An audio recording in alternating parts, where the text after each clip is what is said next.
Donc aujourd'hui, nous allons parler de l'anxiété de performance parce que ça nous est probablement tous déjà arrivé de stresser à l'approche d'un examen ou d'un événement important.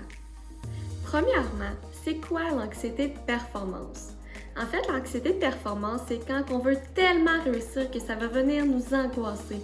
Seulement l'idée de faire des erreurs ou de vivre l'échec va venir nous terrifier au point d'avoir tellement peur.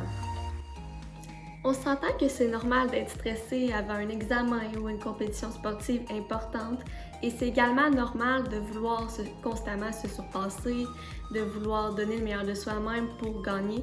Cependant, les personnes qui vont vivre de l'anxiété de performance, pour leur part, vont vivre un stress intense, un stress démesuré au point d'avoir des réactions physiques et psychologiques. C'est-à-dire des réactions qui peuvent se comparer à des crises de panique, à de l'angoisse, à des palpitations cardiaques et surtout à des pensées négatives. Les personnes ayant de l'anxiété de performance sont rarement satisfaits de leurs résultats. Autrement dit, ils ne se sentent pas souvent à la hauteur de ce qu'ils aimeraient atteindre. On peut également se douter que les étudiants ayant ce type d'anxiété vont avoir tendance à mettre 2 fois plus d'efforts pour atteindre un certain résultat.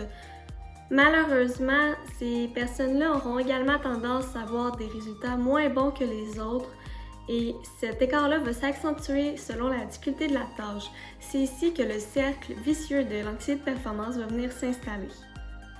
Pour conclure la capsule, ça va être important de comprendre que c'est pas réaliste de tout réussir du premier coup.